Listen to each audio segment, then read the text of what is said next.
Welcome to eagle media works. నా పేరు B Ramakrishna Rao. నేను బ్యూరో ఆఫ్ ఇండియన్ స్టాండర్డ్స్లో డైరెక్టర్గా చేసి రిటైర్ అయ్యాను. ఈరోజు మనం ఐఎస్ఐ మార్కు వస్తువులు కొంటే వినియోగదారుడికి ఏ విధమైన లాభాలు ఉంటాయి, ఏ విధంగా తను నాణ్యత వస్తువులు కొనుక్కోగలిగిన సంతృప్తి అతనికి కలుగుతుంది అనే విషయాల మీద మనం చర్చిద్దాం.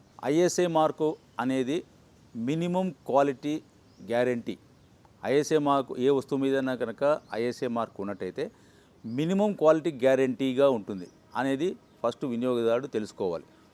సో మనం కొన్ని గవర్నమెంట్ ఆఫ్ ఇండియా ఏం చేసిందంటే కొన్ని వస్తువుల్ని మ్యాండేటరీ సర్టిఫికేషన్ కింద పట్టుకొచ్చింది.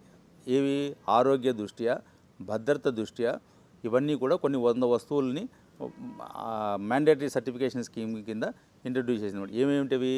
చిన్నపిల్లల పాలపొడి, మన ఇంట్లో నిత్యంగా వాడుకునే గ్యాస్ సిలిండర్సు, తర్వాత ఈ సిమెంటు, ప్యాకేజ్ డ్రింకింగ్ వాటరు, తర్వాత టైర్లు కూడా, మన కార్లో వాడుకునే టైర్లు కూడా ఐఎస్ఎంఆర్ కంపల్సరీగా ఉండాలి. ఇట్లా ఒక 100 ప్రోడక్ట్ల మీద మ్యాండేటరీ సర్టిఫికేషన్ కింద దీని ఇంప్లిమెంటేషన్ చేయడం జరుగుతుంది. అంటే ఎవరైనా సరే ఈ వస్తువుల్ని తయారు చేయాలి అని అనుకుంటే దాని మీద డెఫినెట్గా వాళ్ళు బిఐఎస్ లైసెన్స్ తీసుకుని ఐఎస్ఐ మార్క్ వేసి అమ్మాల్సి వస్తుందన్నమాట. ఇప్పుడు కొన్ని టైర్లు ఉన్నాయి. టైర్లు మనకి ఇతర దేశాల నుంచి కూడా మనం ఇంపోర్ట్ చేసుకుంటున్నాం. అంటే అవి కూడా ఐఎస్ఐ మార్కుతోనే ఇండియాలోకి రావాలి. అంటే అవి తయారైన జర్మనీలో తయారైనా కూడా వాళ్ళు బిఐఎస్ లైసెన్స్ తీసుకుని ఇండియాలో అమ్మాల్సిన పరిస్థితి ఉంటుందన్నమాట. అంటే బిఐఎస్ లైసెన్స్ తీసుకుంటే మన బిఐఎస్ అధికారులు ఆ జర్మనీకి వెళ్ళి అక్కడ వాళ్ళ క్వాలిటీ నాణ్యత విధానాలు ఏ విధంగా పాటిస్తున్నారో అవన్నీ తెలుసుకుని అక్కడి నుంచి ఒక శాంపుల్ తీసుకుని టెస్ట్ చేసి ఇవన్నీ క్వాలిటీ పరంగా నిర్ధారణ అయిన తర్వాత వాళ్ళకి లైసెన్స్ ఇవ్వడం జరుగుతుంది. అప్పుడు వాళ్ళ మార్కెట్లోకి వాళ్ళ ప్రోడక్ట్ని విడుదల చేసుకోవచ్చు. ఈ విధంగా వాళ్ళకి లైసెన్స్ ఇవ్వడం జరుగుతుంది. ఈ లైసెన్స్ కేవలం 1 సంవత్సరానికి మాత్రమే ఇస్తారు. ఈ సంవత్సర కాలంలో వాళ్ళ యొక్క పెర్ఫార్మెన్స్ని వీళ్ళు బిఐఎస్ వాళ్ళు వెరిఫై చేస్తూ ఉంటారు, ఇవాల్యుయేట్ చేస్తూ ఉంటారనమాట. అంటే మధ్యలో 2 సార్లు వాళ్ళ ఫ్యాక్టరీలకు వెళ్ళి విజిట్ చేసి ఏ విధంగా వీళ్ళు నాణ్యత విధానం పాటిస్తున్నారు అనేది వెరిఫై చేస్తారు.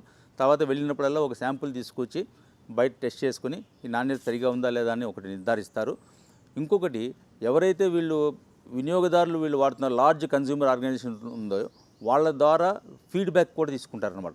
వీళ్ళు మీరు ఈ విధమైన వస్తువులు వాడుతున్నారు కదా మీ సంస్థలో, వీటి యొక్క క్వాలిటీ మీకు ఏ విధంగా నచ్చిందా లేదా, ఏ విధమైన ఇబ్బందులు ఏమైనా ఉన్నాయా అనేది కూడా ఒక ఫీడ్బ్యాక్ రూపంలో తీసుకొని వాటి మీద తగిన చర్యలు తీసుకోవడానికి అవకాశం ఉంటుందన్నమాట. కాబట్టి ఏ లైసెన్స్ అయినా కూడా 1 సంవత్సరానికి మాత్రమే ఇష్యూ చేస్తారు. ఈ సంవత్సర కాలంలో వాళ్ళ యొక్క పర్ఫార్మెన్స్ని ఇవాల్యుయేట్ చేసి సంతృప్తికరంగా ఉంటేనే ఇంకొక సంవత్సరానికి లైసెన్స్ రెన్యూవల్ చేయడం జరుగుతుంట. అట్లా ప్రతి సంవత్సరం కూడా వాళ్ళు రెన్యూవల్ చేసుకోవాల్సిన అవసరం ఏర్పడుతుంది. ప్రతి వినియోగదారుడికి కూడా ఒక అవసరం, ప్రతి మ్యానుఫ్యాక్చర్ కూడా తప్పనిసరిగా చేయాల్సిన పరిస్థితి ఉంటుందన్నమాట.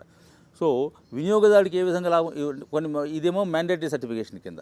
ఇంకోటి ఏంటి, వాలంటరీ సర్టిఫికేషన్ అంటారు. అంటే మనం ఎవరిని కూడా నిర్బంధించలేము, నువ్వు కంపల్సరీగా ఐఎస్ఐఆర్ తీసుకొని వస్తూనే అమ్మాలని. అంటే ఉదాహరణకి బిస్కెట్ ఉంది. బిస్కెట్ అనేది వాలంటరీ సర్టిఫికేషన్ స్కీమ్ కింద ఉంది. చీజ్ ఉంది, చీజ్ కూడా వాలంటరీ సర్టిఫికేషన్ కింద ఉంది. తర్వాత అట్లానే మిగతా చాలా ప్రోడక్ట్లు మన నిత్యావసర పైపులు ఉన్నాయి. మన హెచ్డిపి పైపులు కానీ, పీవీసీ పైపులు కానీ, ఇవన్నీ కూడా మ్యాండేటరీ సర్టిఫికేషన్ స్కీమ్ కింద రావు. అయినప్పటికీ కూడా వినియోగదారుడి యొక్క డిమాండ్, అంటే ఇప్పుడు హెచ్డిపి పైప్స్ కానీ, పీవీసీ పైప్స్ కానీ ఎవరు వాడతారు? గవర్నమెంట్ డిపార్ట్మెంట్స్ వాళ్ళు వాటర్ సప్లై స్కీమ్స్లో వాడతారు. సో వాళ్ళు ఏం చేస్తారు, కంపల్సరీగా మాకు ఐఎస్ఐ మార్క్ ఉన్న ప్రోడక్టే మేము కొంటాము అని చెప్పి వాళ్ళు ఒక టెండర్ నోటిఫికేషన్లో వాళ్ళు ఇష్యూ చేస్తారనమాట. అంటే ఏంటి, ఇండైరెక్ట్గా మాకు ఐఎస్ఐ మార్క్ ఉంటేనే మేము కొంటామని వాళ్ళకి చెప్పడం వలన ఈ మ్యానుఫ్యాక్చర్స్ కూడా కంపల్సరీగా వాళ్ళు తయారు చేసే ప్రోడక్ట్ని ఐఎస్ఐ మార్క్ కోసం అని చెప్పి లైసెన్స్ తీసుకోవడం జరుగుతుందన్నమాట. అంటే ఒక వినియోగదారులు డిమాండ్ చేయటం వలన తయారీదారులు కూడా తప్పకుండా దాన్ని బిఐఎస్ లైసెన్స్ తీసుకోవడం కోసం వాళ్ళు ప్రయత్నం చేస్తారనమాట. సో మనం వినియోగదారులుగా మనంతటా మనం ప్రతి వస్తువు కూడా మాకు ఐఎస్ఐ మార్క్ ఉన్నదే మనం కావాలి అని మనం ఒక ప్రజల్లో కనుక ఒక అవగాహన తీసుకుని వచ్చినట్టయితే, ప్రతి వాళ్ళు కూడా డిమాండ్ చేసినట్టయితే, అప్పుడు ప్రతి మ్యానుఫ్యాక్చరర్ కూడా తన ప్రోడక్ట్ని ఐఎస్ఐ మార్క్ కింద అమ్మటానికి ప్రయత్నం చేస్తాడనమాట. ఈరోజు మనం మార్కెట్లో చూస్తున్నాం, సోపులు కానీ లేదంటే ఈ బిస్కెట్లు కానీ ఇటువంటి వస్తువుల మీద దేని మీద ఐఎస్ఐ మార్క్ ఉండదు. అట్లనే డిటర్జెంట్స్ కానీ వీటన్నిటి కూడా ఇండియన్ స్టాండర్డ్స్ ఉన్నాయి. కానీ ప్రజలు ఎవరు అడగట్లేదు, డిమాండ్ లేదు అంతే.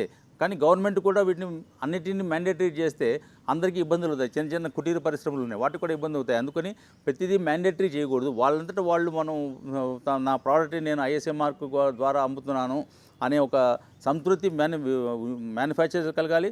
వినియోగదారులు కూడా నాకు ఐఎస్ఐ మార్క్ వస్తువులే కావాలి అనే ఒక డిమాండ్ కూడా వాళ్ళు చేయగలిగితే తద్వారా అందరూ కూడా ఈ ఐఎస్ఐ మార్కు వస్తువుల్ని తయారు చేయడానికి వీలవుతుంది అనమాట. సో కాబట్టి వినియోగదారులందరూ గుర్తుపెట్టుకోవాల్సింది ఏంటంటే మాకు ఐఎస్ఐ మార్క్ వస్తువులే కావాలి అనేది చూడాలి. లేదా ప్రస్తుతం ఏవైతే ఐఎస్ఐ మార్క్ ఉందో అవి కొనుక్కోవాలి.